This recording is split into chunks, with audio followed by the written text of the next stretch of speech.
羽田空港国際線ターミナルの概要を説明をさせていただきます。まず羽田空港国際線ターミナル、3つのコンセプトがあります。一つはより便利であること、そして一つはより人に優しいこと、そして最後に素敵な空港であること、そういったコンセプトでこの建物は作られています。まず便利であること、こちらの方は目の前にあるモノレール、そして地下にある京急電鉄さん、こちらの方から数分でこちらの方にやっていくことができます。そして真正面の出国審査場、こちらの方まで行くともうすぐ目の前に飛行機発着場所があります。全くこのように障害物がありません。もしウェブでチェックインをし荷物のないお客様でしたら10分もあれば飛行機のそばまで行くことができます。優しいということですけれども、例を一つ挙げさせていただきます。床に見える黄色い誘導ブロック、ご存知かと思います。こちらの方は目の不自由なお客様にとても便利な設備です。駅やバス、タクシー、そういったところからこの誘導ブロックに案内されて、全てのお客様は案内カウンターに通じるようになっています。そしてこの案内カウンターから先は目の前にいるコンシェルジュと呼んでいる案内専門のスタッフがお客様を航空会社さんやお店やいろんなところにご案内をさせていただきます。なぜこういうことをしているかというと、まずこの誘導ブロックは目の不自由なお客様にはとても便利なものなんですけれども、国際線のお客様ですので大きな荷物を持っているお客様や車椅子のお客様、そういったお客様にはうまく移動ができない場所になります。したがってこのコンシェルジュによる案内カウンターより先についてはこの誘導ブロック一切設けてありません。あとはコンシェルジュが直接お客様と一緒にご案内をするというコンセプトになっているので、目の不自由なお客様以外の方でもスムーズにこの先は移動ができるというような設計思想になっています。あともう一つ例を挙げると、羽田空港エコエアポートというのを目指しています。できる限りエネルギーを使わない空港、それを目指しています。例えばこの今周りにあるガラス張りの壁、これは全て二重ガラスでできています。光は通すけれども熱は通さないということで断熱性に非常に優れたガラスなんですね。そして向こうの方に透明の筒があります。ブリーズタワーと呼んでいます。調整された空気が上から出てくる、そういった換気口の役目を果たしています。できる限りお客様のいる場所に限定して空調をするということによってエネルギーコスト、これも相当削減ができるというような設計になっています。その他にも太陽光発電、地中熱の利用、いろんなことを工夫させていただきまして、おかげさまでこの建物、普通の同じサイズの建物に比べて約3割のエネルギーを削減することができています。とてもエコな空港ということが言えると思います。そして先ほど申し上げたコンシェルジュ、こちらも私どもが一番力を入れているサービスです。約100名以上のメンバーが24時間365日お客様のお世話をしています。基本的に同じ時間帯に必ず4カ国語を喋れるスタッフがいます。日本語、中国語、韓国語、英語、この4カ国語を喋れるスタッフは、例えば中央のカウンターにいなかったとしてもそのスタッフを呼んでくるか、あるいは電話で対応することが可能で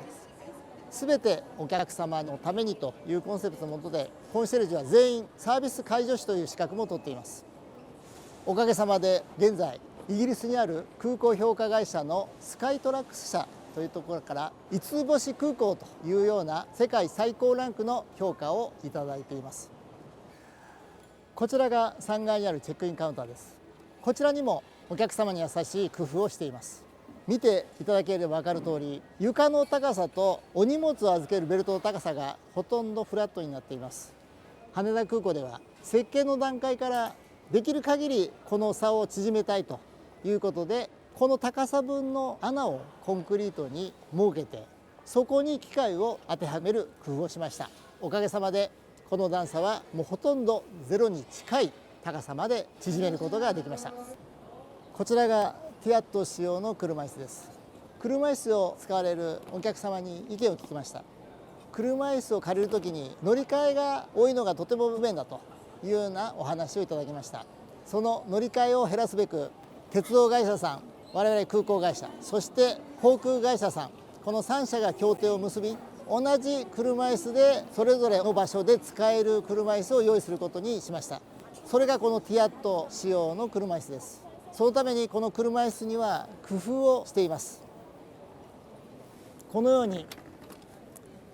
両サイドの車輪が外れる工夫があります。そしてこちらの手すりも取り外すことによってとてもスリムな車椅子ということができるようになっています。飛行機の細い通路、その中にも入り込めるような工夫をさせていただいています。こちらが人に優しいエレベーターです。後ろのドアを見てください。内壁の箱と同じサイズのドアを設置されています。これは通常袖壁があって少し小さめなドアがついている状況を改善をし、大きな荷物や車椅子のお客様が乗りやすいように工夫をいたしました。そして全体の箱をシースルーにしています。周りの壁を内側が見えるような形にして、中でもし何かが起こった時に周りからすぐにその状況が分かるというエレベーターにしています。これが最新型の搭乗ブリッジです。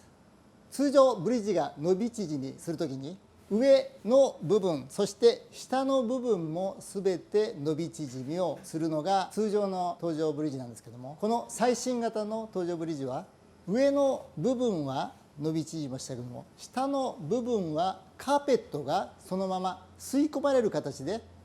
常にフラットな状態を保つことができます。これによって車椅子のお客様がとてもスムーズに飛行機に搭乗することが可能となっています。それではこれから動かしています。この下の部分がカーペットが中から出ているところが見ていただけると思います。このように下のフロアは常にフラットな状態を保つことが可能となります。こちらが羽田空港国際線ターミナルにある医療施設です。東邦大学羽田空港国際線クリニック、9時から11時半、13時から22時30分、こちらが営業時間となっています。こちらが自慢のトイレになります。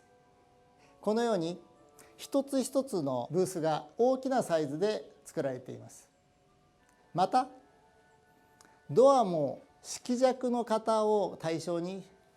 このように青の色が開いている状態、白の状態が閉じている状態ということで、とても分かりやすく区別できるような工夫をさせていただいております。こちらが多機能トイレの内部になります。このように必要な機器がコンパクトにまとめられています。設計段階でモックアップを作り、車椅子のお客様やいろんなお客様に実際に試していただいて、このような形が出来上がりました。中央部分を非常に広く取ってやり、それぞれの器具を表面が凸凹にならないように揃えています。これも車椅子が中で自由に回転して動けるようにという工夫の一つです。そしてさらに安全対策としてセンサーが設置をされていて、この中でもし15分以上使っている方が動かなかった場合、中央のセンターにアラームが鳴り、係員が安否確認をする、そういったシステムも用意をしております。そのような工夫の成果で国交省より日本トイレ大賞、そういった賞状をいただくことができました。こちらも人に優しい空港を目指した一環として補助犬用のトイレも作りました。この上に補助犬を乗せてお尻を洗うということもできるようにシャワー施設も用意をしています。